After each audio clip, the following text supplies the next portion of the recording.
I had a little bit of a breakdown. I was like, let's go attributeless and data-driven. And all my chat went, no, Tony, this is a terrible idea.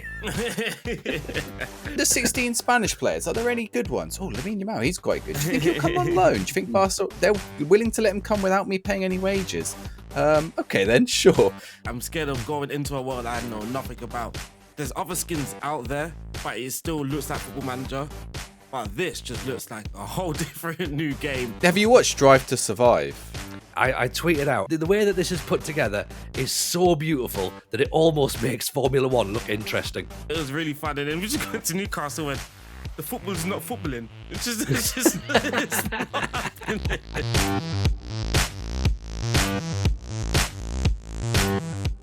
Hello everyone and welcome to another episode of the FM Show. I am your host, Tony Jameson, joined as always by my right-hand man, RDF Tactics, Arron, and of course, our brand new director of football, Mr. Sai Maggio. Fellas, how are we? Are we good?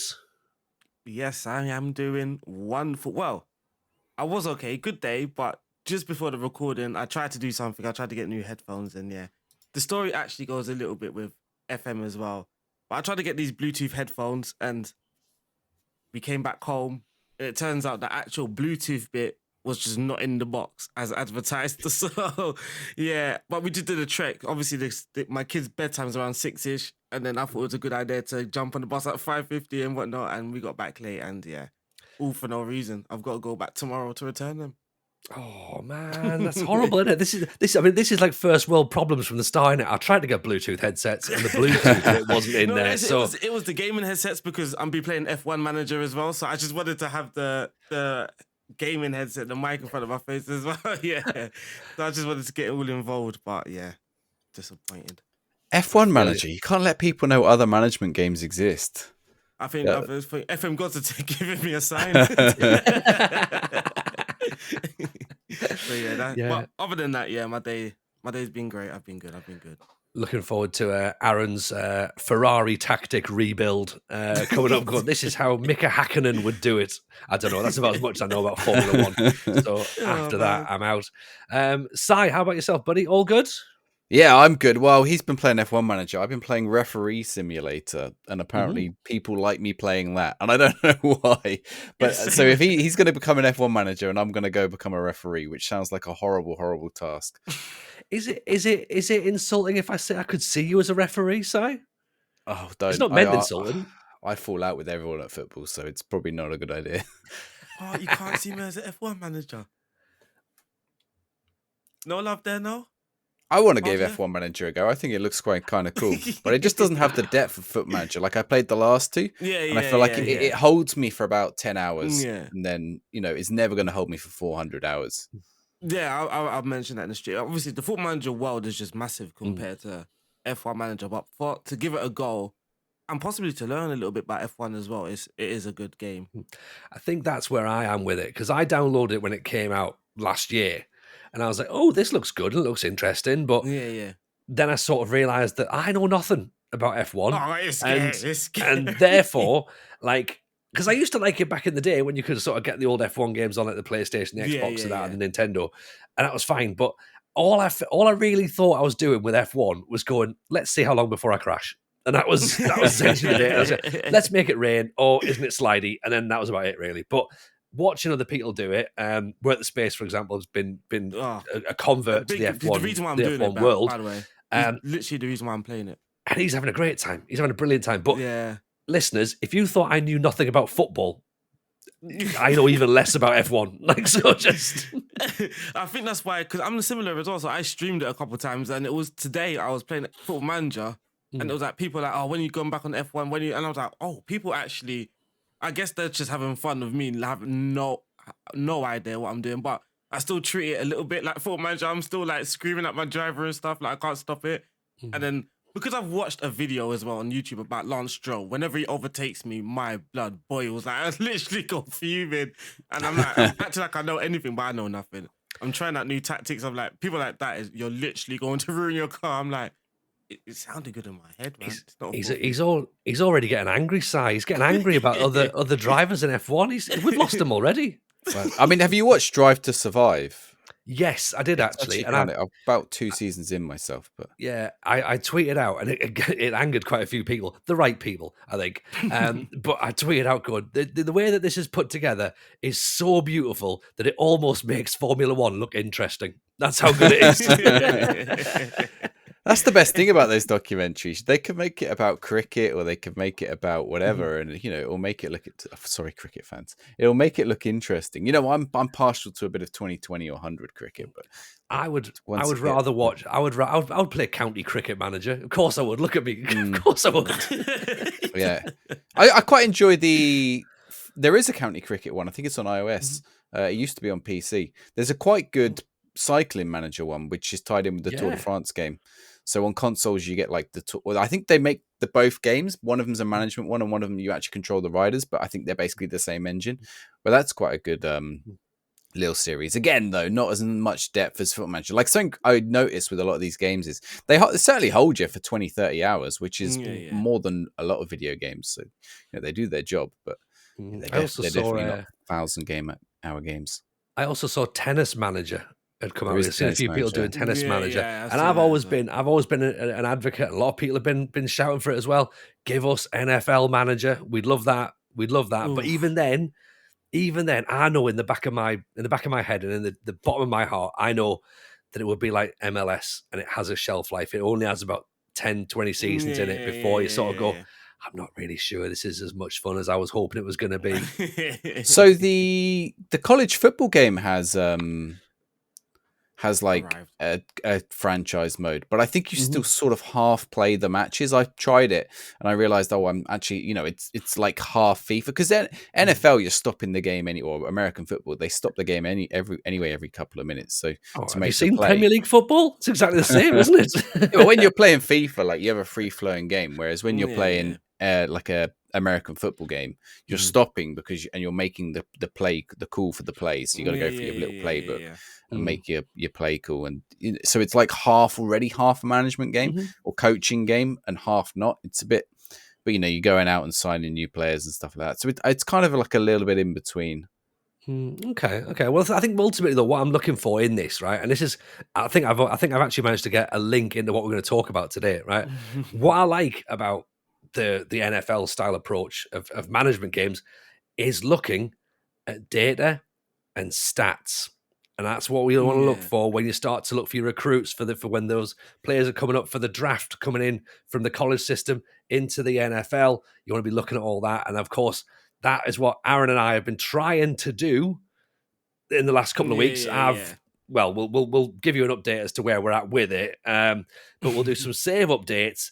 And then we're going to start talking about skins, because Arron, me and you, we've gone Muster Man this week, haven't we? Yeah, I've been playing with the Muster Man. Well, it's a bit like the F1 manager, right? Like, I've been contemplating on getting F1 manager for so long. The reason why I didn't get it is because I was just scared. Like, I'm scared of going into a world I know nothing about. And Muster Man's skin it's a little bit like that. It's like there's other skins out there, but it still looks like Football Manager. But this just looks like a whole different new game. Obviously, when you get to play a match, obviously you see Football Manager, but when it's just roaming around your own world, it is crazy. Especially when you go on the player's profile, it's just like, it's completely different. So that's what sort of, I don't want to say put me off, but I was scared of that, because you're just learning the game that which is similar to FM25. That's what I'm like. Everyone's like, are you excited? I'm like, yeah. I'm like, but I've got to learn everything and where everything is again. So, yeah. But it's once you get into it doesn't take long to get into it, to be fair. So I was surprised by how quickly I adjusted to it. I was really surprised by that. I think I'm the same. I think I was getting a little bit more into it and a bit more understanding than I thought I would, to be honest. But we'll get into that bit in a bit more detail, because you're in a new save. Si, you're also in a new save at the minute. I'm the only one that's still on my original save, because the idea of that is it's meant to be a long-term thing. So, Si, give us an update as to where you are. What's your save at the minute? Then Arron will do you, then we'll do me, and then we'll talk about skinning and sort of where we go for it. So, Si, floor's open for you. Tell us what the save is and where you're at with it. Sure. Well, as you know, I also started a Build a Nation back at the start of FM24. I started mine in Belgium. You started yours in Greece, and I got this non-league team up to the Belgian Premier League, and they sacked me eventually. Like after a run of games, it was like 4 games. It was something ridiculous. I had 4 games where I didn't win at the start of a season. Guess what? It can't have been that bad because they won the league that season for the first time. Maybe they did the right thing in sacking me, to be honest. And I went away and I came back with Anderlecht and won the league and beat my old team in the final day, which was a bit, bit bittersweet. And they offered me a job afterwards. They wanted me back. It was tempting to go back, but I just sort of I moved away from that also because in real life, like I went and got married, and then the Euros was on. I did my Euros challenge, so I've not really gone back to that. It's sort of my own offline save now in a way. If I do go back to it, I might not now. So the Build Nation kind of failed. So I wanted something new. And at this stage in the cycle, I want something that's like, maybe a 4, 5, 6 season challenge, maybe 10 seasons, nothing too long, I don't want a 20 season thing. So I thought I've never done the Athletic Bilbao or Athletic. Apparently you can't call it Bilbao, but Athletic Club Bilbao challenge, which is, if you don't know, you can only sign Basque players. You can, in Football Manager, also sign Spanish under 16s. Which is a little controversial because I don't think they do that in real life, and I don't think you're supposed to be able to do that. But it's like a quirk of the game that you can do that. If you do, I play how you want. Honestly, I do sign them like fine. First thing I did is I went and got Lamine Yamal in on loan. I was about to say you did the big one, didn't you? Yeah. I was like. Under 16 Spanish players, are there any good ones? Oh, Lamine Yamal, he's quite good. Do you think he'll come on loan? Do you think Barca, they're willing to let him come without me paying any wages? Okay, then, sure. But I've not, to be honest, I've not really done it since, because it does feel a little bit cheaty, but also the challenge is kind of hard. And the issue is obviously, because you can only sign Basque players, you're looking at about 4 or 5 other clubs where you can get players from. 2 or 3 of which are your rivals, which already creates a bit of difficulty. You've also got some really, really good players. So you've got both Williams brothers, Inaki and Nico. Obviously, Nico is the really good one now. Inaki's getting a bit older, but still really good. Both really quick. Really effective, yeah. Yeah. You've got Unai Simon in goal. You've got Danny Vivian in defense. Like there's Ikamunine. Like there's some good players. Sanchez. There's some good players in there. But they're sort of padded out by some players getting too old or some players who just aren't quite there. The squad isn't fully there. And some of these players obviously want to leave as well. So it's like, and in Spain, they all have release clauses. So Danny Vivian in his contract, his release clause is like 45 million. And Liverpool meet that in like the first year almost always. Like I was talking to Jack the Coltov, if you've had him. He's been on before, right? He's not actually. No, he's gotta get him on. No, he's we're trying to sync diaries on it because we need to get him on. Pick his brains. So he released the video today. He's also doing it. He has actually. Yeah, we'll put the link for that down below because that's excellent as well. So he also lost Danny Vivian. I've just been talking to him about it. And it's like, so you lose him. Unai Simon, his contract expires. So I had a choice of, do I let him go at the end of the season on a free, or do I take Chelsea/Arsenal's offer of 65 million in January? I was surprised they didn't just offer a free and leave it to the end of the season. But I was like, no, I'll take 65 million. Now, the problem is, like, Danny Vivian left in January because the release clause was met. Unai Simon left in January because the release clause was met. That was season 1 and season 2. And it was also really near, like, I tried to keep them as long as possible. So I had the deadline day. That was maybe I had them up to a deadline day. That was maybe a mistake. So then I didn't quite have time to get a replacement in. So both seasons, I went from Champions League positions in about February down to, like, I think I finished 9th in the first season. I just completely dropped off. And the second season, we finished like 6th. We dropped off again. And like the same is sort of happening this season. And it's so tight. Once you get out, so you basically got Atletico Madrid, Barca and Real. And once you get out of those 3 teams, like you've got Villarreal, Valencia, us, so Bilbao, Sociedad, like, and normally about 2 or 3 other teams who get like Getafe or Girona or whoever's like having a good season. Like right now, I'm in January, and there's 3 points that separate 4th and 13th, and it's like 4th and 13th. Yeah. So it's like I lose a game and I'm down in 13th, and the board called me in for a meeting. I'm like, I'm 2 points off fourth. Like it's not, but it's because it's like such such a drop down or such a drop move up, and you're like, I've got I'm trying to manage rotation. I've got Europe this year. I haven't quite got the squad because like I need you. So it's you really got to find it's a tough challenge because you got to find the balance between keeping your players. So luckily I've kept the Williams brothers because I told them both that they can go if their value is met, and they're both valued at 80 million. And thankfully, Newcastle don't seem to have any money. I don't know why. But they do keep asking about them. So the Williams brothers I managed to keep over. But some other players are like, oh, why are you not letting me leave? Or some other players are like, why are you not playing me enough? And I'm like, well, because I've got a better player, but he's probably about to leave. So then you'll play. Like I had a really upset goalkeeper after Unai Simon left because the goalkeeper wanted to play more. And I was like, the game didn't logically deduct that, or the player in the game didn't logically deduct that. Unai Simon's like left yesterday. Why are you coming to me to ask about more playtime? You are going to get more. I haven't signed another goalkeeper. You are going to get more playtime. Like, don't come to me the day on transfer deadline day asking for a move when obviously you're now the first choice keeper. And like he was just upset for the rest of the year, and I was like, "You're playing now. Like your concern has gone. You are now my first choice keeper." So yeah, like keeping the players happy is kind of tough, and it's you're really limited in your player pool, like way more than normal, because you're just basically at the mercy of whatever players come through, what you can afford. So, for example, you could get Oyarzabal, or you could get Griezmann, or you could get Kepa, but you can't afford the transfer budget on them or the wages on them unless someone else goes, in which case you're already weakened, right? So. Griezmann will never come anyway, but Kepa would come. But Kepa wants like 200k in wages, which you definitely don't have. So it's a really interesting challenge where I'm looking at, you have a really, really strong youth setup. I've got some really good youth players coming through. I'm also trying to get the youth players from the other teams off the rivals, like trying to nick them in. Thankfully, you can get the youth players in Spain actually really cheap because of the release clauses. I never thought about looking at Spain for Wonder Kids, but it's probably actually a really good idea because those release clauses are always so low. I know Brazil always has the release clauses, but I never realized Spain was quite so strict. It might only be to other Spanish clubs. I'm not sure. So yeah, that's it. Sorry, we were saying as well this week, is there a little quirk in the game where that if you have a Spanish youngster, they can become Basque?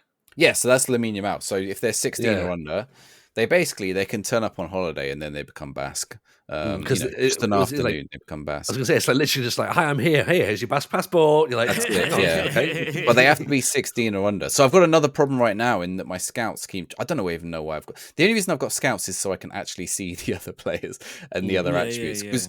So it's a weird one because there are obviously some Basque players who don't play in Spain, and I was like, there's a keeper at Toronto in my game, for example, and he wasn't showing up, and I was like, well, why is he not showing up? Oh, because I've turned my scouting range down because I thought there's no point in having a massive scouting range. And I thought, well, actually, I do need it up because there will be a few players who are outside of Spain, who especially the higher quality ones. But getting in those youngsters is like this weird little quirk. I don't know how I feel about it because you're not supposed to be able to do it. So, that is how I got Lamine Yamal in, and I've got a right back on loan from Real Madrid right now who's really good. I'll never be able to afford to buy him, but he's Basque forever now. So, maybe in 5 years, 6 years, or Real Madrid release him, or he goes up for sale at some point. That Basque, he's earned it with his afternoon in the Basque country. So if you ever want to be Basque, just go on holiday to Bilbao before your 16th birthday. Just take your kids, Tony. Yeah, they'll be Basque. They'll be playing for Bilbao before you know it. Might as well. Unfortunately, they're not eligible for Scotland, so I might as well get them eligible for the Basque country. So we'll do that instead. Arron, I'm going to come to you on this one. I think that sounds like a little bit like cheating. I'm sorry, this whole one day change of international allegiance. I'm not having it.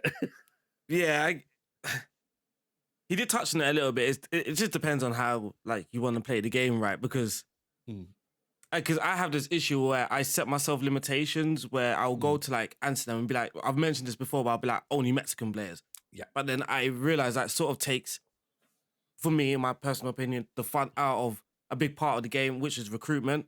Because I like just to scout and just go places, just find players from Norway and Sweden and whatnot. So then I tend to just ditch that plan anyway. I guess this save could be sort of a decent plan because you're still limited. You can maybe just sign who you want, but you're still obviously limited because of the age thing. So obviously it depends. If you're like, no, I want this achievement of Basque only achievement, blah, blah, blah, Basque only, then yeah, maybe it's a little bit of cheating, maybe. But if you're just playing the game and you're athletic, I can't say the B word. If you're,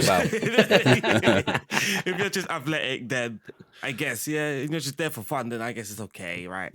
I suppose so. If you're not plastering it, like if you then put like you got your whole graphic and you're posing and like, yeah, I've just conquered the game with Basque.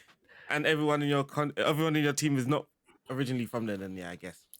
Again, I suppose, you know, if it allows you to do it, it allows you to do it. So you should be able to do it. I was just thought I'd check your viewpoint because I know. So sorry, did you know the rule? Because I was actually in your stream, and what really annoyed me was like people just kept every time someone popped up, oh, how did you get your mouth? Oh, your mouth. Oh, your mouth. Is he Basque? Is he Basque? It's like literally the same question every single time. And he was trying to stream, like, getting the flow, and then he's like, he would have to go, and he had to explain it, and he had to explain it, and he had to explain it. But did you actually know that rule? Or did you find that after? Did someone tell you? No, after? I think I knew about you could sign the under-16s, but there were. So basically, when you go into the player search and you tick interested, it will only show you Basque. No, but did you know, like, you're not supposed to do that? Sorry, I meant to ask. That you're not supposed to? Yeah.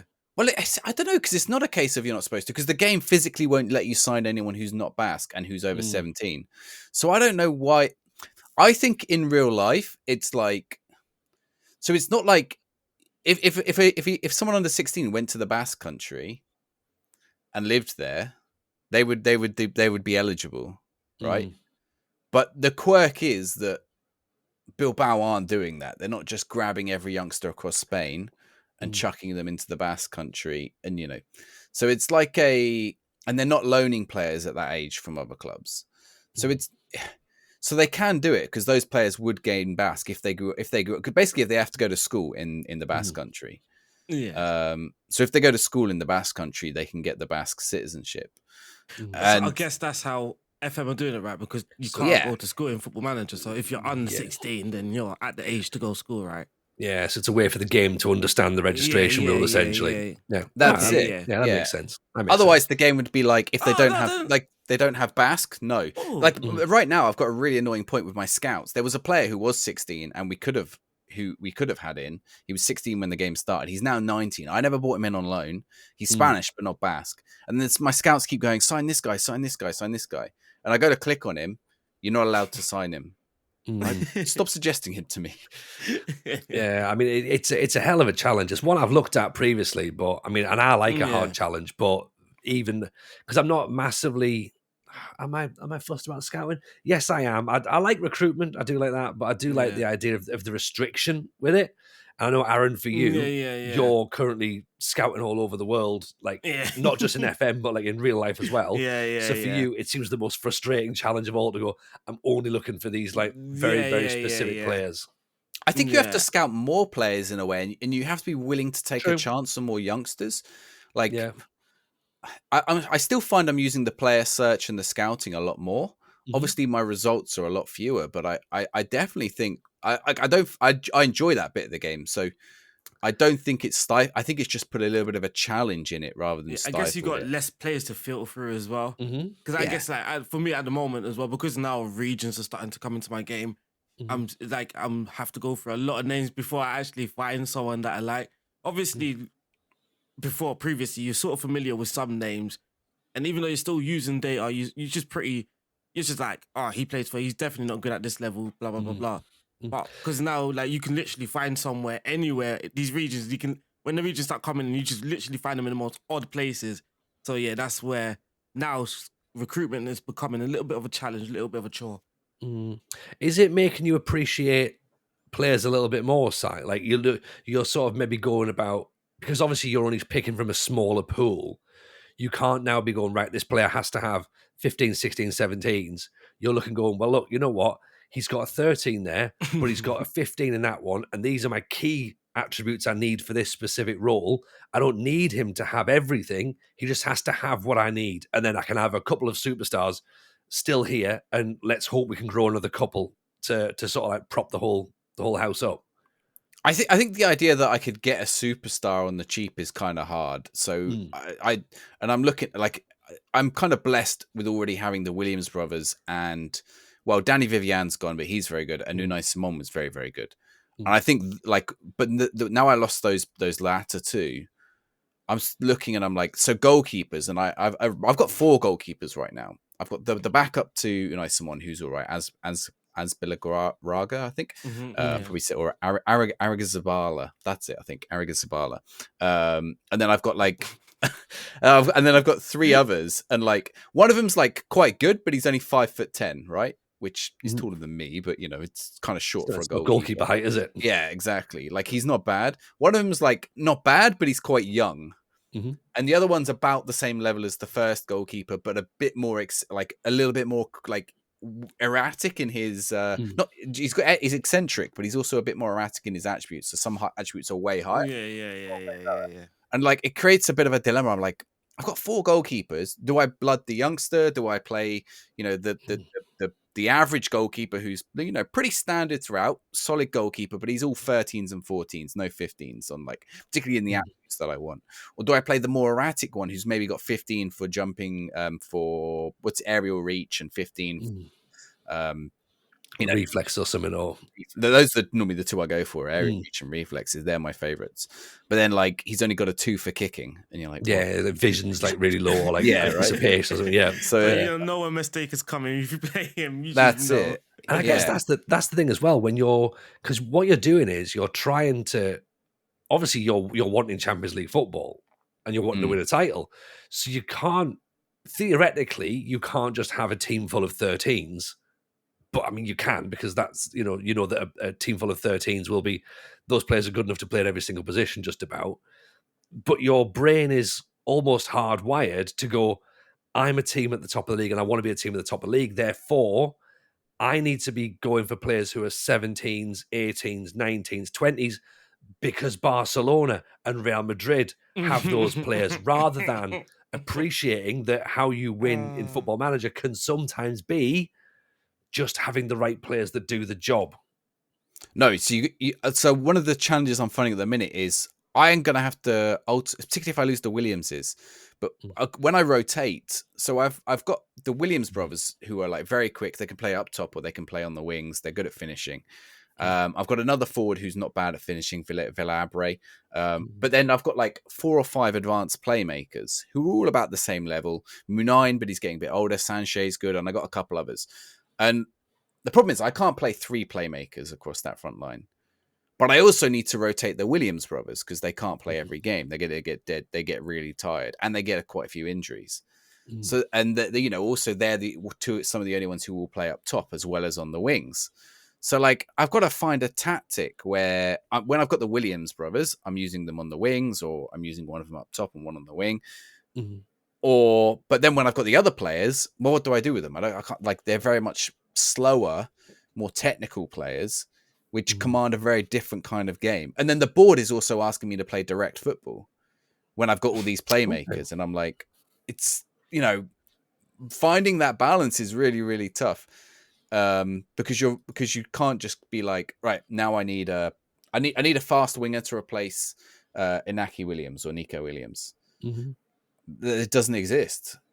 If he does, he's half the player Nico Williams is. I could probably get Lamine Yamal, but he's way too expensive now. Now I've made him Basque, but they're just not the same players that Nico Williams is. Whereas if you playing as Liverpool and you lose, I don't know who you lose, Jota, you can just go out and buy a equivalent player to Jota. You when they lost Mane, right? They went out and bought Jota. They went out and bought Luis Diaz. They went out and bought, Darwin Núñez up top to replace Firmino. They could find for replacements. I'm finding right now, I can find advanced playmakers. I can find defensive mids. I'm struggling at left back. There's not many goalkeepers. I've got all these goalkeepers about the same level, and then there's probably 2 at a higher level. So Unai Simon, who I just lost, obviously, and the other one is Kepa, who's on big money. I am still trying to convince Kepa to come in, and even Kepa's not that good. I mean, it's I've got to find a way to break Real Madrid, Barca, and Atletico. I've beaten them. I've beaten all 3 of them, Like I beat Real Madrid 3-0, I beat Barca 4-0, and I beat Atletico Madrid in the game. But most of the time, I'm getting battered by them because a Vinicius Junior will just destroy you, or Ansu Fati will just destroy you. Like they're just way too quick, and my players are too tired by the time of the season I play them. So yeah, it's a challenge in that I've got to adjust my tactics to the players that I'm able to get in. I could get the best players. But I've made a mistake last season. I bought 3 really good players who were affordable, but they're all advanced playmakers, and I already had 2 advanced playmakers, and now I'm like, that description there, Arron, of needing to beat the top teams, and if you don't, you lose the league. That sounds hauntingly familiar, doesn't it? Oh man, it is horrible. So in my save, we started at AS Roma. And to be fair, like we won. So I don't feel in Italy there's that powerhouse team. I don't find there is the Bayern Munich, the Manchester City. So it was sort of level playing ground. You can win the title. So that's what we did at Roma. We won the title, but to start off, we was just not using normal skin. Then I changed to Musterman skin to recruit players. And then the plan was to sort of, when we're recruiting and signing players, we use Musterman skin for the data because everything just looks nice and you can actually put data into context quickly. And then to actually play games and just skipping through day, we'll just go back to the old skin that we was using, SAS. And then there was just one day where we were just doing a long scouting session, just forgot to change the skin. And I was just like, that's how I just got used to it and just playing with it. And yeah, it was like, we was at AS Roma, had some of the most fun. The challenge was, though, it was always the Champions League because you come up against these teams and they will just destroy you. Bayern Munich destroyed us in like season 2. It was in like 10 minutes. It was like our hopes. It was the first knockout round. 10 minutes. They scored like 3 goals. It was like that was done. And then like, yep, next season we go again. And then we just get one step closer. And then one season we go one step backwards.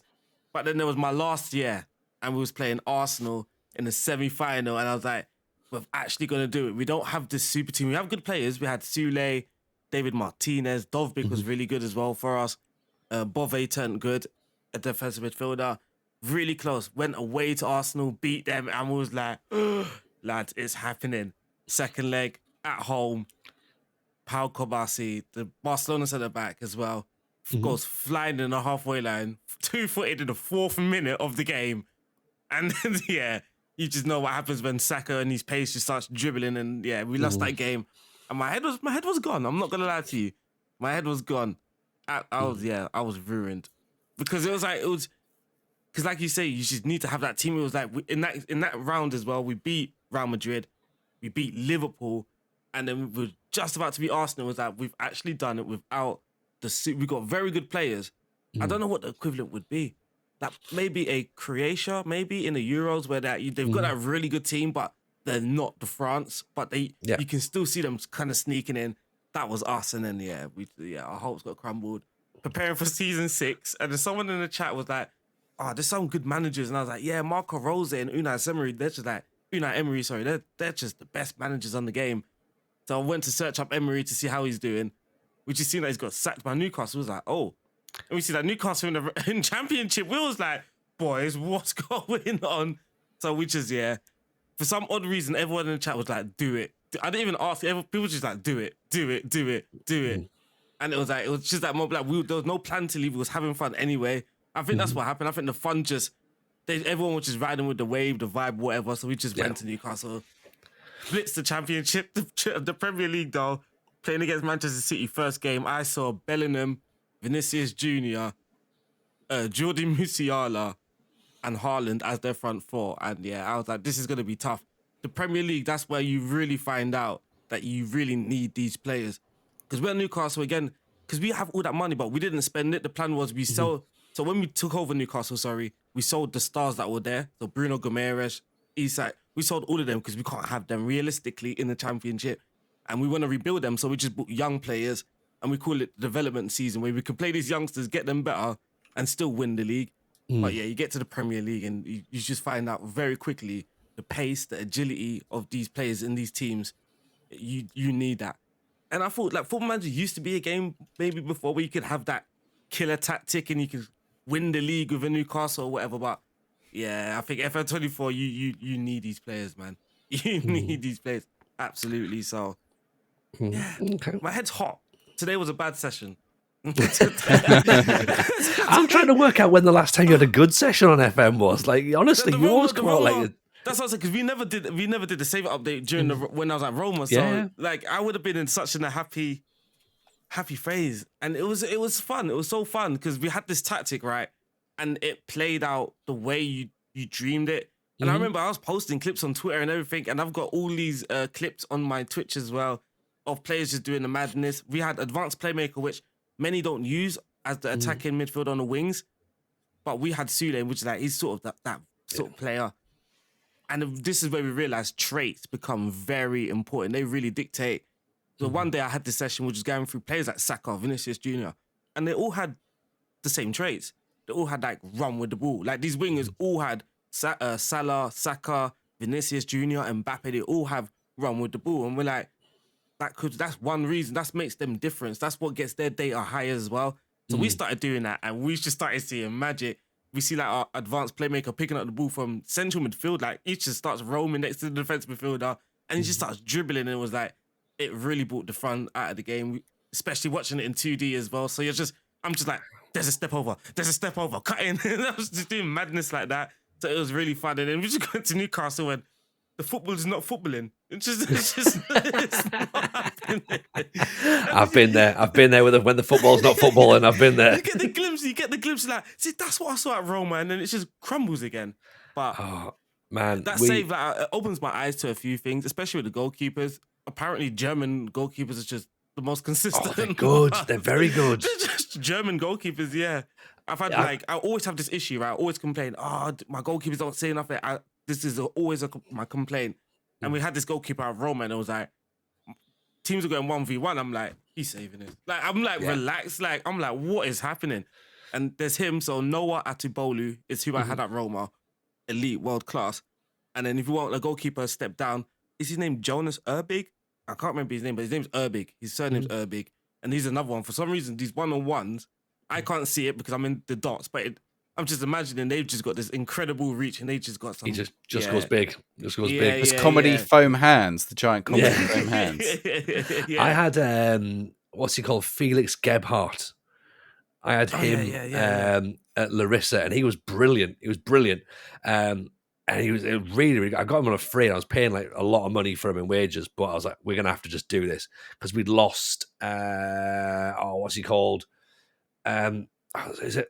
I want to call him Sven Brolin. It was like Brolin, the 6'7" Swedish goalkeeper. My days, I had him before, and he was. I'm sorry, Brolin, if you're watching this. But he was atrocious. And he was fine for us. In our league, he was fine. Everyone got me excited about how tall and all of this. Oh man. Well, he left. We got Gebhardt in, and I doubled up with German goalkeeper coaches as well. And, wow! Oh man, that's where we get some nice things, because I don't know about yourself, but I either have incredible goalkeepers or absolute idiots who basically just I've got the 11th player who just has to go in goal. This is my thing. I've never had a good goal. Like even when I do sometimes tactic tests, I'm like, I'm using Edison Allen, so I'm like, surely they're gonna get a good rating, blah blah blah. But even then, I go to like it's always Aston Villa that do this, and it's just like they're just conceding. They're just conceding. I'm sorry, I don't get it. But yeah, these are literally the only... I've just been excited with Noah Atubolu, who's literally my only goalkeeper. I've been like, oh my God, he's doing something. He's actually doing something. Yeah. But shout out to the data, because it was the data.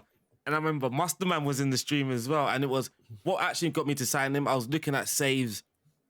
The amount of saves the goalkeepers tipped, held, and parried. Yeah. And I didn't like parried so often. So I was looking at goalkeepers that can hold the ball. So that kind of tells me you got very good handling. And he was obviously top of the list, so which is 45 million. I was like, this is a lot of money for me, man. What is going on? And it was like the second game, I was like, it was the first game because he's just come out. It was a corner, and I hate corners, defending them. They whipped it in, and I could just see him coming out. And again, he just claims it, and he set up a goal. And I was like, oh my God. And that was like a recurring thing that he just starts highlights by the opposition taking the corner. He comes out, claims it, plays it out, and then we have a highlight. So that's what you want. fantastic. That's a commanding goalkeeper. That's a commanding goalkeeper right there. And obviously, I can't see his attributes, so I can't tell you. Sorry, people as well. I can't actually tell you his attributes because I've been using the Masterman skin, which is we're about to get into that a little bit more. Like, I've just signed a goalkeeper for 2.8 million. He's an Argentinian with an Italian passport, so that helps me out. And he's been great. He's been really, really great. Again, he's saving one-on-ones. He's keeping us in games, which is interesting to say because, Si, you've obviously seen me the last few evenings. I think, Arron, you've been in as well. We were doing pretty handy at Larissa, and things were going really nicely, and we're sort of like up there or thereabouts and just becoming one of the teams that challenge now. But I had a really interesting thing happen at the end of season 16. My board have historically basically said, finish top half of the table. It's fine. Even when I've won the title, they're like, top half of the table will be grand. Don't worry about that next year. This was a fluke. We all know it. And I'm like, thank you. Don't put the pressure on. But Si, I got what you've got, right? We were going for the title last year, and then we started to fade off. Injuries, rotation, bit of form. It happens, right? The league splits with 10 games to go, and you've just got to play the top 6. So that's essentially where the league is. You got to hold in close enough, and then you've just got to beat those top 6 teams. And you either win all those matches, or if you lose 1 or 2, you're done for, right? So it comes down to those games only. And I lost a couple of games, and we slipped to 4th, right? Which is a bit disappointing, but it's Build a Nation. It's not Build a Larissa, so it's fine. Europa League football. But the board came out and went, we wanted you to finish 3rd. And I was like, yeah, I mean, 16 seasons worth of brilliance to this point. And they're like, yeah, we're angry now. And I'm like, what do you mean you're angry now? And then they went, we are building a stadium soon, just so you know. And I'm like, right, what's your point? So we sort of like go into pre-season and we start to recruit and we get going again. And again, we want to be finishing mid-table. I was like, okay, fine. They're straight back down. Everyone's all happy and excited. I've got A+ ratings from the board, from the fans. Things are going brilliantly. We've got 1 point that separates the top 4 teams because, again, if you lose a match, then you slip. It's all getting great. We get to January, transfer window, and we can't hit a barn door at all. We draw 4 games. We've lost 2. We're still in the Europa League. Everyone's kicking off now. The whole place is on fire. Players are leaving left, right, and centre in January. So they've all gone. I can't replace because I lost a defender for 38 million quid. The board said, have 5. I'm like, what now? Hang on. And then my Spanish midfielder, who I'm playing at fullback because he's great as a fullback, gets sniped and goes off to Saudi Arabia for 14 million because he had a buyout clause which we couldn't renegotiate because he wanted 120 grand wages. My star striker, who scored 20 goals in 21 games but has been injured for 20 games, keeps kicking off that he's not playing. I was like, because you're injured. It's becoming a bit of a bin fire, to be honest. Partly because of the tactic I've got, I don't 100% trust. I've changed from the box and I went with 3 at the back. And partly because I went Musterman as well. And I had a little bit of a breakdown. I was like, let's go attributeless and data-driven. And all my chat went, no, Tony, this is a terrible idea. You shouldn't be doing this. And we had a poll. They're going, how long is it going to be before we change our mind? Is it going to be the end of the season? Is it going to be the end of next season? And the answer was the end of the stream. You've gone back already. You're no longer attributeless. Well, I tried. Right. So what I did was, and this is kind of the crux of today's argument, right? And today's discussion. The reason I went back, okay, because shout out to Musterman, by the way, who's been in the streams recently talking us through how we use the data within the game to inform our recruitment decisions, right? Rather than just looking at attributes, looking at, what makes a good player? What makes a good fullback? What makes a good goalkeeper? What makes a good striker, right? And it's not something I'm particularly good at, and it's not something I've been particularly learned about, so I'm wanting to learn this, I feel as though now's a good time to start. And he's been explaining it really well and it's been great. But the reason I've gone back to numbers is from a streamer perspective. It's not necessarily because I want to go back, but I think that for me to connect with the people that are watching my stream, they still want numbers. Like the majority of them still want numbers. So I've done that as a content decision rather than me as and it being my save, which is very bizarre because normally I make my own decisions and then it upsets people and they go, well, why are you doing this? And I'm like, because took my heels in. But this one, I was a little bit more like, okay, I get it. It's a big buy-in as well, 17 seasons in to go, we're taking everything off. And people are going, but why now? I mean, everything's going so well. Like, you've decided to dive in. Okay, let me ask you some questions about the Musterman skin. So I'm a non-Musterman skin user. I've heard a lot of good things about Musterman and his skin. That sounds very Hannibal Lecter-y. It's dried up nicely, is what we're gonna. So, like, is the idea of this skin that you design? It's like an attribute. Can you do attribute full, or is it only attribute? No, it's only attributeless. The previous incarnation, I think, had attributes on it, but it's now completely attributeless. The reason I used it, just very quickly, the reason I used it now was potentially just to add a little bit of sprinkle on the save to keep that interest flowing, because we're in that weirdy bit where I don't want it to turn into continue manager. Like, I wanted to sort of like think on my feet a little bit more. But yeah, maybe I didn't get the buy-in from my community. Arron, you seem to have had a much better relationship with your community than mine. Yeah, well, my community loved it straight away. Again, it's just that same annoying. No, I don't want to say annoying, but it's that same thing. Like, what skin is this? What skin is this? What skin is this? And it's like, just explained it 2 minutes ago, literally. But yeah, it's a brilliant skin. I think again, the feedback that I see quite a bit is that it just looks like a complete different game.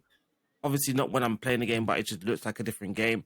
The skin, like, so when we say attribute list, the attributes are now in ranges, but it's you can see color dots. So rather than numbers, you can see the dots instead. So for an example, first touch might be a gold dot, or it might be a red dot, and there's a key as well. So like a gold dot for him, it could be a range between 16 and 20, and there's a red dot that could be like 11 to 15, for an example.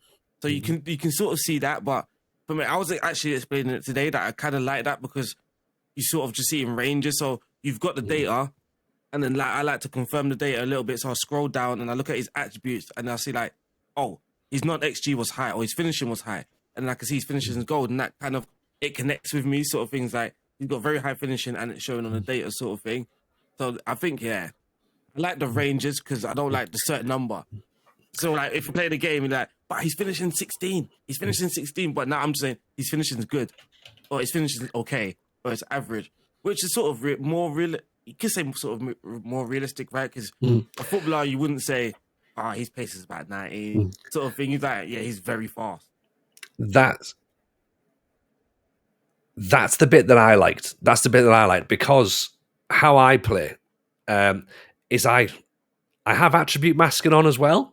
I'll hold my hand up that I'm that guy, right? I play with attribute masking on because, again, I don't think I would know the attributes of all the other players in the world. So I like the ranges that it gives me. So it can say acceleration is between 16 and 20. I don't want that exact specific. I love the little dots and the colored dots to go there in with these ranges. But what I did find, though, is all of our players were quite poor compared to like excellent ranges. And I was like, well, that's quite disheartening. So this is where things got a bit technical with me. And obviously I messaged Musterman, so you can go into the code and you can sort of change the dots to your liking. So for me, that's why I kept saying for him, his ranges. So for me, my ranges made more sense. So I've got like, so the gold, which would be elite, that ranges between 15 and 20. And then good, I obviously checked what the average would be in Serie A for a good attribute. And again, it's around that you get like sort of a range. So then that range would be what, 12 to 14? And then okay would be 9 to 13 or something like that. And then poor would just be like 1 to 9. So if it's like a gold dot, like a small dot, I know he's very poor. I don't really, he's just very poor. Yeah. So once I did that, I think some players' profiles started to make more sense for me in my league. Then I could start to make sense of things more. It's probably similar to you as well. I think it would be. because obviously good, but in the mastermind skin by default would be a very high number anyway. So everyone's going to look poor, but that's just, obviously relative to your league. If you go to other players, it will all look similar as well in your league. They'll all look sort of poor. Yeah, that's the bit that I liked about it. I did like the fact that it was letting me fill the blanks in a little bit more. I like the descriptions of the players, things like water carrier, combative midfielder, like, you know, that felt a little bit more descriptive because I've argued with this on stream site, right? I've argued with people going, I don't believe any footballer in the world has truly been described as a segundo volante, right? I can't imagine that anyone's sitting down and going, right, you're going to play right wing, you're going to play left wing, you're going to be the wing back, and you over there, yeah, segundo volante. That's your role. No, it's nonsense, Si. Yeah, I don't know. There probably was one player at one point. I'm trying to think who it could have been now. It would have been an Italian footballer, probably in the 90s, who was the OG Segundo Volante, like a Juan Sebastian Veron. It probably isn't Veron. I don't know who it is, but yeah, they do. Like, actually, it's interesting. So when I played a bit of football in Italy, and the terminology around the game and the way in which people talk about the game is very different. It's a lot more technical in a way. It's kind of interesting. You know, if you sit around a table of Italians talking about football, and their approach to how they talk about the game is different. And, you know, when we talk about it in the UK or in the English language, there are things that we pick up on that they don't. And equally, there are things the other way, which leads to some really interesting discussions about players that, you know, when you get to tournaments like the Euros and we're all going, I'm trying to think of a player. Harry Kane's not great. And like all the Italians are panicking about Harry Kane and they're going, we haven't got a good striker. And we're all going, what's wrong with, like, I don't know, Ciro Immobile, right? Like, it's just this funny disconnect. Or you see players who struggle in English football go and do really well in Italian. Who's the Atalanta player who's scored? No, he scored in the Scamacca is one. The ex-Fulham's Ademola Lookman. Like, it did pretty well in Bundesliga, absolutely smashing it in Serie A. Couldn't do anything in the Premier League. And it's just funny, like, it's all about how the way in which the approach to the game is ever so slightly different, but also the culture around the approach to the game. So I don't know if this Segundo Volante thing is necessarily a problem. It's just more like, you know, this is sort of this, let's say, football tactic bourgeoisie that brings in these words into football, and like, yeah, champagne tacticians, let's call them that, like the Football Manager equivalent of champagne socialists. You know, they bring in these terms into football. Your segundo volantes, your raumdeuters, the nouveau riche, yeah, that's it. These fancy sounding foreign words, libero. You know, you got to have a libero. Whereas you know, I don't like, there is an equivalent probably in English football. Yeah. Because what I think it is, it's more so when obviously they're using terms like trequartista, they're still describing the player rather than just naming the role. Like a trequartista is still describing that sort of a playmaker-ish, an artist, whereas we wouldn't say, we're more likely to say a box-to-box midfielder, but again, that's simply just describing that he's energetic, he can operate between both boxes and that sort of thing. So yeah, I like the way that the Masterman, so it's similar to what Masterman does, he's got like the Destroyer and Poacher and that sort of thing. And that, for me, just gives you more of a description of the player. And again, because you don't have the numbers, it just paints the picture nicely for you. But again, there's also, it's not really the skin, but it's something that I noticed, and I wouldn't have noticed really without the skin. And it's been in the game, and many of us probably just looked at it, but don't really take notice of it. So people always ask, how do you know what numbers are good, right? But your analyst scouts actually tell you. So when you're scouting players, they also give you an analyst report. And then that analyst report will put numbers into context. It will say he's third with dribbles per 90 in the Bundesliga. He's fifth with the shots on target in the Bundesliga. And then slightly above it, it will also tell you how that league ranks to yours or how it compares. So it will tell you all this great data, and it will be like, but the Israeli league is just a level below yours, or whatever. The standard is below yours. So you've got all of this thing to take into context, which I wouldn't be surfing around if it was the normal skin. Obviously, with numbers, you're like, oh, he's good enough, or he's not good enough. But then now you're starting to really take in this information. And again, another thing that I noticed, you say you like the Rangers, but people just like scouting. What I noticed that you can actually reveal the attributes quicker by sending the scouts to go watch games rather than just sending them to scout for a week. And again, this is where I just enjoyed a new thing about the game, because I started sending them to games, and then in the scout report, it allows you to view their scouting package, and you could just watch. You could just watch them. And our favorite player was Desiree Doué from Rennes, who was in Rennes' second team, so he's playing in a lower league, and we've been scouting him for a whole season. We're like, oh, his data's good, but he's in a bad league. Then one day we just like, let's just watch his highlights, and then we just started seeing him cut inside, and he made one pass, so we liked our right winger to switch the ball to the other flank, and he did that within like 20 seconds into his highlight package. We're like, that's it, he's the guy. And then instantly we fell in love. So that became our thing, to watch the player before we signed them. And there's so many guys like great data, and then we watch him and like, the ball's just bouncing off him. Nah, first touch is poor. Nah, like you can score 30 goals. It's probably luck, or like you're just probably having a good season. It's not gonna carry on. Yeah.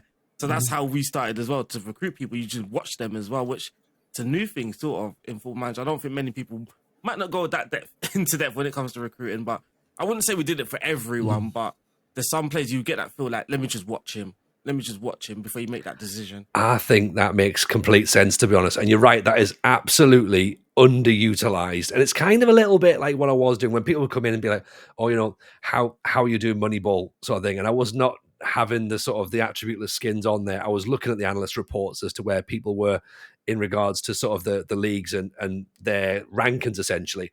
But if we start to break further down, then so let's not just talk Musterman. So because we all use custom skins as well, I think that's probably something that we should probably mention at this point. I've been using the Saz skin throughout the course of the year. Arron, you're currently on Musterman. Sai, what is it you're using? And more importantly, why? Well, actually, do you know? So I come to this from a position where I didn't use skins for a long time. Last season, I think I installed a couple. You know, I might have installed the Zealand one and the Workplace one, which like they're good skins, but I always struggled with a skin. And I don't know if it's that I got used to the default layout. I don't know if it's there was always something that just looked graphically off to me about them. Like I was watching someone's skin the other day, and like the heads drop in right when you go onto a profile page. I thought that's a cool animation, but it's completely unnecessary and quite distracting. And like. And every time I get a skin, I very quickly find myself going back to the default, because I just can't wrap my head around this. Like, there's something I just don't like. Normally, it's just something that irritates me too much about the skin, and a lot of people hate the default. Now, full context, and I think this makes a difference. I'm playing on a 4K monitor. So I get a lot of data on my screen from Football Manager. If you're on a 1080p monitor, you get a lot less. And I think, so if you're playing on a laptop, and I think a lot of skins are very good at getting more data onto those smaller screens. But when you're on a 4K monitor, Football Manager gives you gives you all these screens. Because I remember some people being like, when I used to run the default skin and people come in all the time, what skin are you using? What skin are you using? I'm like, this is the base game. There's no skin at all. They're like, why does it look so different? I'm like, just because it's on a 4K monitor.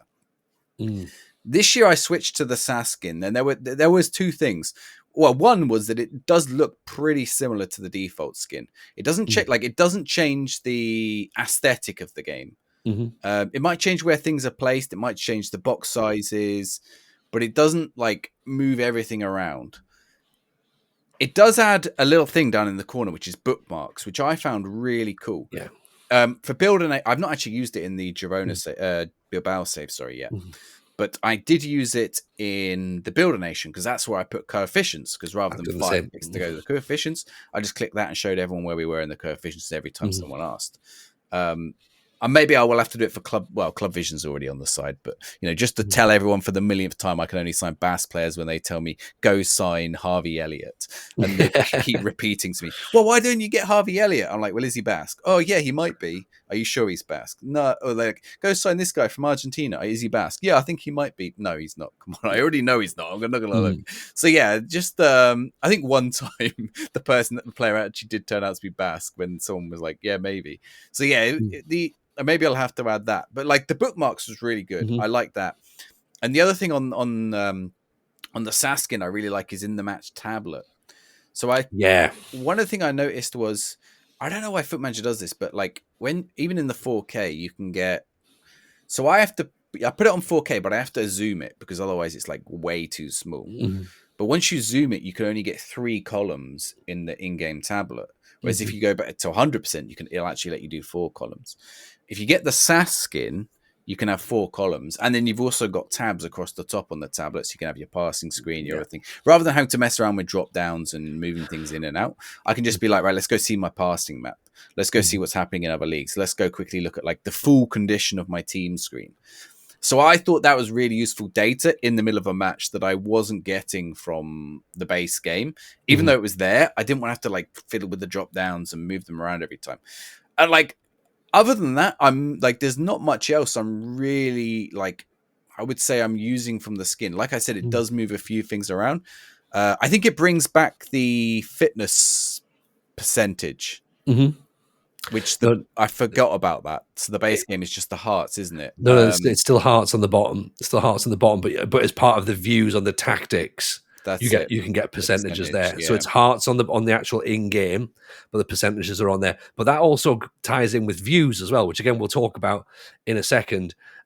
Which again is a really interesting way of just changing up even the base skin. Like I'm a big fan of the SAS skin as well. Been using it for a while. I used to be a full on Tato.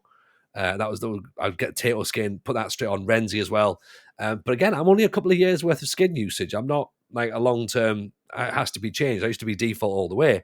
The thing that I like about SAS though, he's got a lovely little button on it, custom DNA, which is great for like, because I'm recruiting in a very specific way where I want players to have a certain DNA. I talk about it all the time about this leadership, determination, fitness.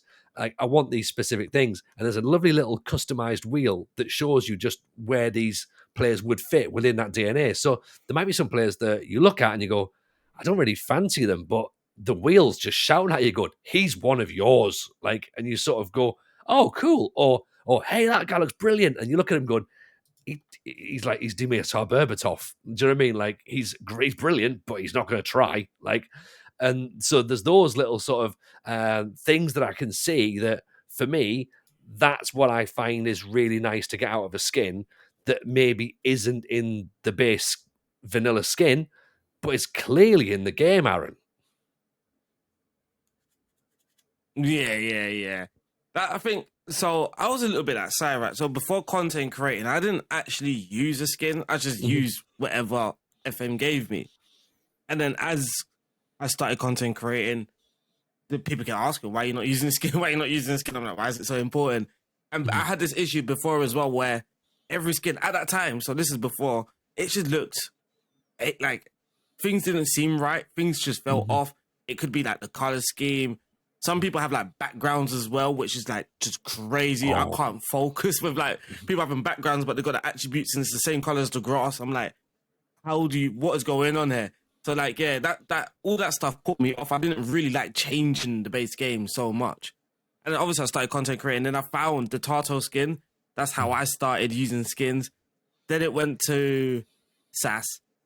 And then that's when I started like trying out different skins. So for me, the base skin, it doesn't make the game unplayable. I still like it. My thing with it is that it's looked the same for many years. And I like this thing of getting a new game and things are a bit fresh. And I just remember for many years, I'm like, just change something. Like, I don't care if it's the bars on the side, maybe just put it at the top or just change something for a year, make it different, make it fresh. That was my only thing. It's just that every year it felt the same thing. Like I was just carrying on from the old version to the new one with transfer updates, and now it's purple and dark purple and that sort of stuff. So yeah, that's why I started to change the skin. But the normal skins is also nice. If you're sort of new to FM, I just think it looks nice for me as well. It is a bit refreshing when I see a different streamer use the base skin. It is a bit refreshing and nice to chill out and see it. But at the same time, yeah, I think because now I know what these skins are capable of and what Football Manager the game is capable of doing, I think now I feel like I need a skin. I can play the game without one, obviously, but I just feel like I need a skin or I'm missing out on a lot of tools that can help me play the game and enjoy the game as well. Yeah, I get that. And like, what I do think is interesting is if we rewind back to all these episodes when we started announcing FM24's here and back in the old podcast when we said, hey, FM23's here, do you know what we all said? Hey, the base skin looks great. Looks really nice. It's really clean. It's lovely. Like, but we've been on this game for 10 months now. So, of course, someone's then said, yeah, the base skin looks great, but hey, do you like this? And you're like, oh, actually, I do quite like that. That's quite nice. I like what you've done with this. You've moved it around. Like, I didn't really realize as well, I didn't really play a lot around with views. When I was before content creating, if I was sat on my laptop, I wouldn't be bothering with sticking loads of views up to see loads of different stats that are in the game in there. But shout out to FM Stag, by the way, who he's got a wonderful pack that's available and it has been available for years. He's got this great squad view that you download, you plug in, and it's part of the SAS skin now. They've taken the Stag matrix of what good looks like is now plugged into the SAS skin. So when you're doing data, you can say, this is an elite player, this is an average player, this is a bad player, by position as well, Si, which, if you want to get an introduction to Moneyball, it's a great way of doing it. Okay, so I got a question of you using this Musterman. Do you think it's Moneyball, or do you think it's like, so there's two things. There's Moneyball and there's like FM Hardcore, which is like basically attributeless. Like, the idea behind Moneyball is you're looking for, like, you know, Billy Bean was like instead of looking for home runs, he was looking for on base percentage. So you're actually looking for an alternative stat. Do you feel like maybe this is more of a wider question. Do you feel like you're doing Moneyball, or do you feel like you're doing more like an attributeless? Or are they? I don't think they're synonymous. Yeah, so people keep asking me, is it Moneyball? I'm just telling people, no, this is just my way of recruiting. Like, do Moneyball, yeah, like you'll be doing what you just said, like you'll be finding or even using data and then trying to create your own one to find and get a score or whatever, and you can start scoring players and that sort of stuff for your recruitment. So I don't think it's Moneyball, or for me, it's just a different way of recruiting. It just feels more, even like a football club, right? If a football club weren't using Moneyball, they still use data and statistics, and they still create these pizza charts and these graphs and that sort of stuff. So I just feel like I'm more in a realism world by just using the skin, if that makes sense. Rather than just, so if I open up a player's profile, straight away I get a pizza chart or whatever graph I choose, rather than his attributes and how fast and he's finishing and that sort of stuff. So you just sort of see the game differently. And what also I like about the skin, so I wanted to say, so knowing F1 Manager, I don't know if you've been watching people play F1 Manager, when they're in the race, they like, it's so much clicky button, there's so much to do, you're analysing so much things, and that's what scared me to play F1 Manager in the first place. But with the Masterman skin, in-game, it's similar, right? Like, you're seeing live the pass map, and you're just flicking between tabs, and you're just seeing so much data and things live, which I didn't think was possible in Football Manager, because the base skin just doesn't do it. I don't know why the base skin doesn't do this, but there's so much things like, so when I'm playing Chelsea away, for an example, and you can sort of do this in the base skin, but now, because the player map's there, right? So now you can see where players are losing the ball and that sort of stuff. You can see where, oh, my guy's made 4 fouls. I can now, on one tab, and then I go to the next tab, and I'm seeing where he's committed these fouls. Are they dangerous? I don't need to take them off, blah, blah, blah, blah, and that sort of thing. I think that's what, again, the skin helps me with. And I just feel like I'm in a more realistic world, to be honest with you. I agree. I agree wholeheartedly. And what it's done is it's made me realise I need a lot more time to take all this in, because it's great that it's there, and Musterman was in the chat and he was explaining to me as I was going on, and I was like, "That's brilliant," but I just want to get this season done. Like, and it almost like undid my point that I was trying to do it. Going, I'd love to do it this way. I'd love to try and get this style of recruitment, this style of play, but I also remembered that I'm also presenting a show, essentially. Like I'm here for entertainment. Like my community that I've built up over the last 3 years does not know me for statistical data analysis and data science. They know me for being a bit shit at Football Manager. Like, so for them, it was really jarring to watch going, hey, it's really interesting. We love what you're doing. We love what can be done with the game, but please, can you do it in your own time and not with us watching? Thank you very much. Yeah, I think that's an interesting point. Like, I don't touch this stuff because part of me is like, my day job is deep analysis into things, right? You know, that's what I do for a job. Like, when I get home, I just sort of want to relax a little, you know, even when I'm streaming, I want a story. I want something, you know, continuing. And like, I can't get to the next stage of the story if I'm sat like analyzing the data on pass completion percentage in the final third of the top right corner of the pitch, right? But I appreciate other people do, like Arron will 100%. But it's like it's such a time, like it's a time thing, and it's go on, Arron. No, so I was just gonna say that I think it just depends on who you are. For me, it's second nature, right? So these things aren't time consuming. Like I feel like I'm getting through seasons pretty quickly. So day one, you can't sign anyone because there's no data. So that's another plus. Or I guess you could say plus, whatever, depending on how you want to play the game. So you have these parts of the season anyway where, like these first few games, you're not really taking in, you're not scouting, and you're not recruiting because only 10 games are played. That's not the sample size you want. So you sort of wait for these hot months to come across, and then that's when you do your recruitment.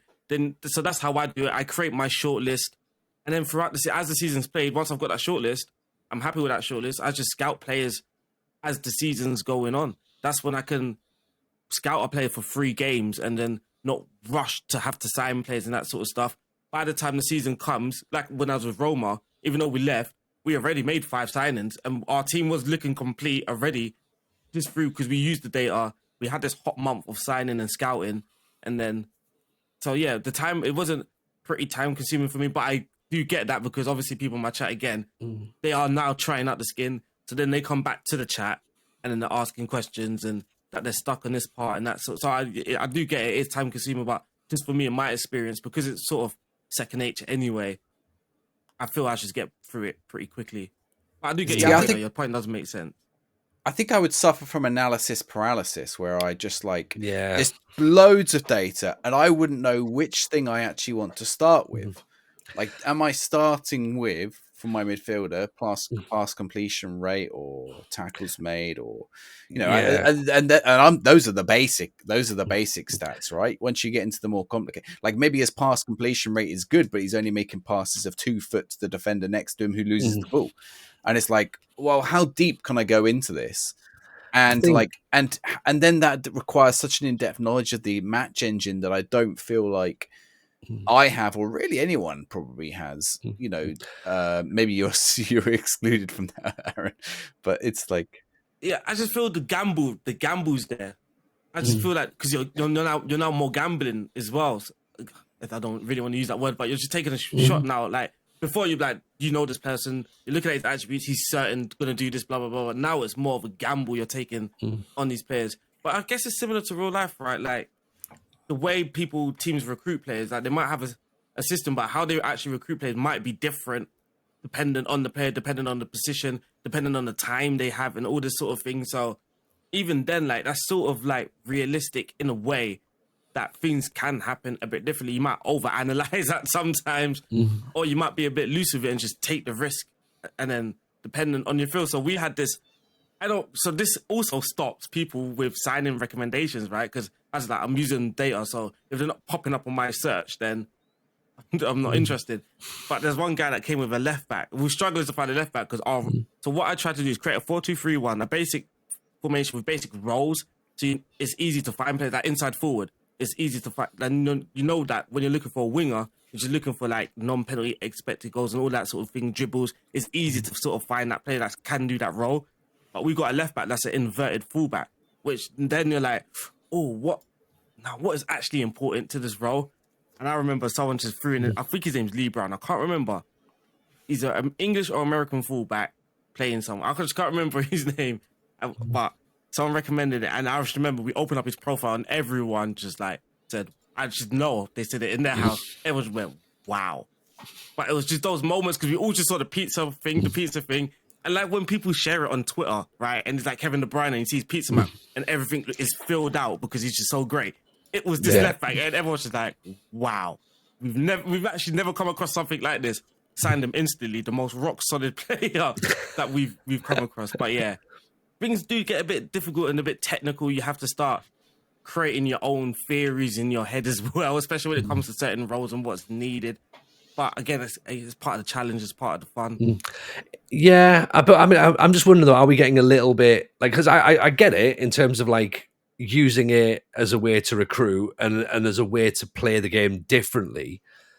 I sort of almost feel that maybe that's an episode on its own, and how we keep the excitement going and how we play the game differently, using recruitment, using attributes, using attributeless ways of doing it, search filters, scouting filters. Like in terms of, if we look more about the actual skin as well, and why the some people, I mean, you know, again, let's look at the fact that SI put 4 screenshots out and instantly a large barrage of people went, oh my God, it looks rubbish. The skin looks crap. And you're like, hang on, what? Like, you can't judge it on that. Like why do people put skins on the game? Why do we use it? Is the game playable without them? Absolutely it is, you know? I just wonder what do we get, Si? Like, what do you get personally from skinning your game? Because I mean, are we going to be able to skin FM25? Who knows? You know, like, I don't know. No one knows really at this point. You know, are we in for that? Could be it, and we have to just deal with it, or is it a case of, right, day one, there's a new UI, and everyone goes, great, let's just change it again? Like, must be a bit disheartening for SI as well, a little bit, surely. I think Unity Engine's supposed to be pretty accessible. I know you can get the Unity assets, like the Unity Game Maker, whatever it is, and download it. So I have to imagine, like, in terms of UI, and it's supposed to be pretty good for designing UIs. That's all, like, one of the advantages of Unity, perhaps over other game making platforms. So I think in terms of what they could do with it, and bearing in mind the base UI of Football Manager, it has changed since 2006, but it's changed iteratively. It hasn't changed, you know, it hasn't been revolutionized, I don't think, since 2006. Maybe, I mean, there might have been one change around 2014, 2015 time. But, like, for the most part, it's not changed, like, lots. Like, you're still sort of... I think when they added the side, you know, the side panels, and then they're going to this new system again, you know, I think we saw sort of, what was it, top tabs? Top search bar, wasn't it? Yeah, and the search bar, which has people a bit worried. But actually, I think, you know, until we try it, it's going to be really hard to judge. Like, you can look at the UI of other games, and the UI of other games is really good. And it might be that people, I mean, I guess the things that the skins add. So you guys are talking a lot about the Musterman skin. One of the things the Musterman skin sort of adds is a new way to play their game. So I suppose the worry would be that's going to be lost rather than, you know, everything's sort of there. It's just how the accessibility of the stuff that's there right now. I think as well, something you're probably lacking, and some people probably more in the creator space would be saying with the skin brings is something like an instant result button, for example, which of course isn't there. If you're a Football Manager, you can't instant result, you know, but a skin update would allow you to do that. You know, so I guess there's also that irony as well that people are saying, "Oh, the base skin looks crap. The base skin looks crap," and then as I go, "Here's a new UI," and they go, "Yeah, but not like that though. Like, but different again, please." Like, sorry, Arron. Oh, people just like things to be a little fresh, right? That because like from when I was young, people were always doing these things. Like PlayStation, people had skins on their PlayStations. The old Nokia phones where you can literally change the the cover and whatnot. So it's always been a thing. iPhone, you can change the theme. Whenever I look at someone else's phone, it's like their whole theme and everything is completely different to mine. I guess that's just what it is. People just want to freshen it up. A big popular reason why people play GTA and that sort of stuff. So, yeah, I think that's just the world we're sort of living in right now. Like, people's internet browsers look completely... I guarantee you size is different than mine. You know what I mean? So it's like, why do we do that? I think it's sort of the same thing. And Football Manager's always been that thing. Because it's not a game, it's sort of a spreadsheet game. It's sort of like, for many people, it's a way just to add life to it in their way, I guess. And obviously skin, because they can't do the skins themselves, they just have to pick whatever skin they prefer from the skin creators. But I was going to get at, because you're talking about Unity and stuff, I do wonder if people could just start skinning them. I wonder if there's going to become a sort of software app for Unity where people can just start creating it themselves. Like the skins themselves, the color that they want and that sort of thing. I wonder if the thing be that accessible, that could just start happening where people just doing it themselves.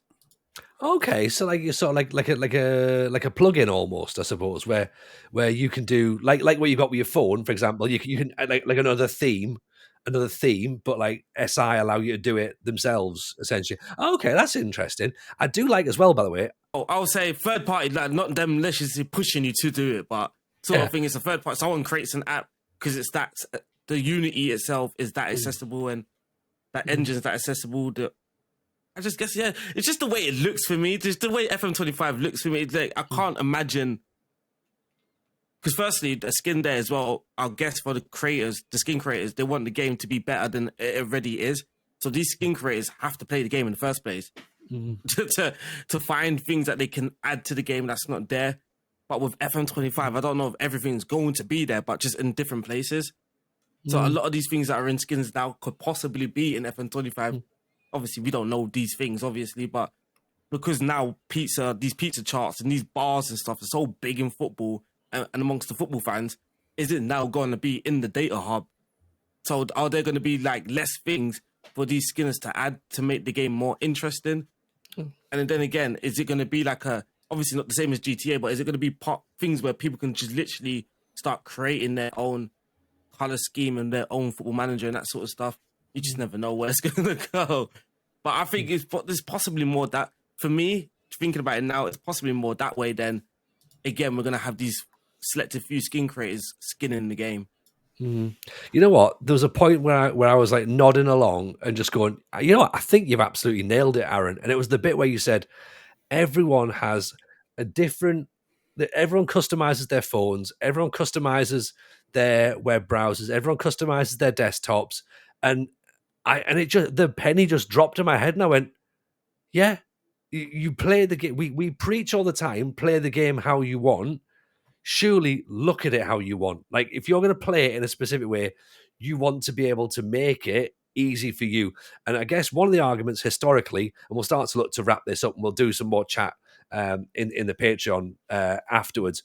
But what people have maybe said historically is things like little quality of life improvements. Sometimes, it takes too many clicks to get to something. And whereas someone who's a third party, fresh set of eyes goes, why don't we put that there? Or Saz goes, stick a bookmark so you don't lose it. You're like, oh yeah, never thought of that. But you only get that with a fresh set of eyes. And I guess some people, if you're developing a game, you've developed it in a way that you think is the most logical.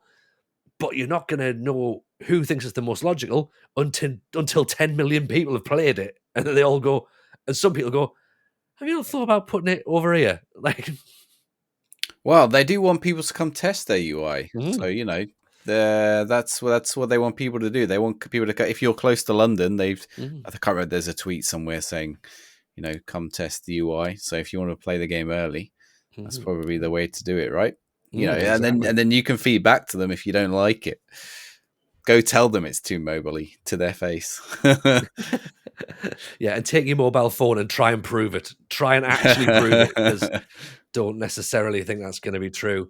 Okay, well, I'll tell you what, this has been fun. I think there'll be a lot of comments that'll come afterwards. So best place to comment on all this, down below in YouTube or in the Discord. Come and join the Discord. The link, of course, is there as well. Get loads of conversations on. We've got a few bits of comments that have come from the Discord. We'll talk a bit more in the Patreon episode that comes after this.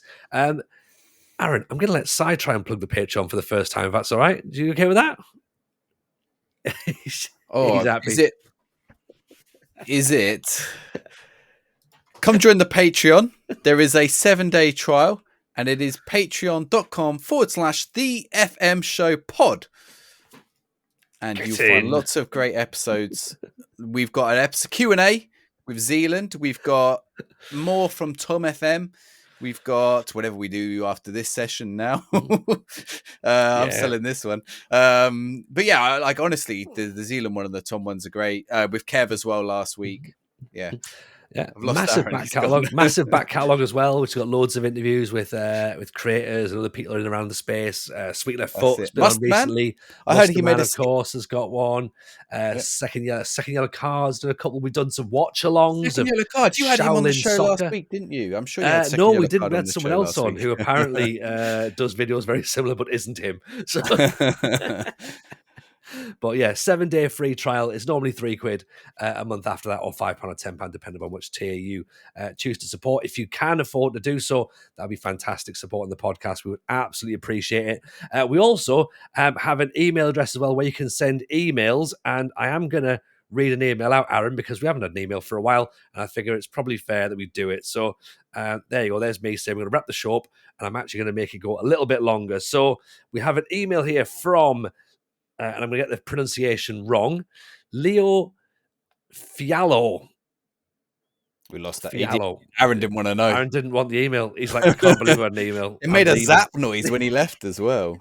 It genuinely did. So we'll see if he comes back. If he doesn't, well, it'll be fine. We'll catch him on Tactics Patreon. Garage. I guess it's over to me now. Yeah. This is the email, Si, okay? This is from Leo Fiallo. It says, thank you for podding about FM Mobile. Okay.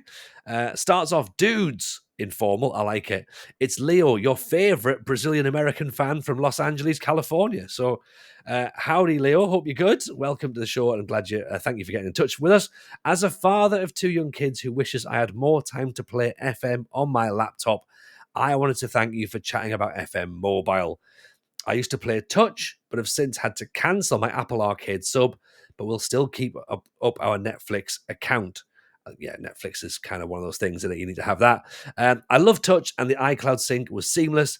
Now I'm relegated to mobile, and I got to say that I'm really liking it. So that's positive, though. That's positive. People are liking mobile, and we were fans of it ourselves, to be honest. The 2D match engine is kind of cool. I've never played FM before. It had a 3D match engine, so this is a good change. Anyhow, I love the fact that I can just play whenever I have a few minutes free while walking the dog, waiting for work calls, or other spurts of free time. Thanks for a great show throughout. Have an amazing day. From Leo. Leo, thank you very, very much for that email, my friend. It was much appreciated. And if anyone does have an email they want to send in, it's thefmshowpod@gmail.com. Si, any reaction to that email? Yeah, I think it's interesting. I would say, obrigado, of course, Portuguese, Brazilian Portuguese, but I would say you be careful when walking the dog and playing Football Manager. Like, don't be crossing the road or anything. Make sure you keep an eye on your dog as well. But play it with full peripheral vision. Be aware of your surroundings while you're doing it. Yeah. But I think actually the mobile version lets you do that a little bit more. Like we all found that we were a little bit more passive with the mobile version, and it allowed us to just be like, yeah, we could just continue, make our signings, scratch the itch, play the game. And I feel like that's sort of where he's hit on it. Like, just get into the game while he's got kids, he's got other things that are going on in his life. That's life. That happens as we all know. So, and I have also appreciate you might have a lot of people complain about the fact it went to Netflix, but for some people that's, I already have Netflix. Yeah, I don't have to one pay less now. expense, isn't it? Yeah, because you could tell, for example, I'd imagine Apple Arcade, they'll ask a monthly expense of, I think it's like £5 or £8 a month or something. That's actually over a year. That's more than the full price version of Football Manager. And if Football Manager is the only game you play on your mobile, then you can just switch up to the mobile version. Yeah, and, exactly. It's serviceable. Yeah, no, absolutely. Gone are the days of just paying £8 and it's on your phone. But there you go. That's how it is. Leo, appreciate the email. And of course, as I say, if you do want to get in touch with some long form correspondence, we are absolutely looking forward to taking emails from you all. You can also follow the show on social media. It's at the FM Show Pod on all of the usual places: Twitter, Instagram, TikTok. And yeah, if you've enjoyed it, leave us a like, subscribe to the channel, join the Discord.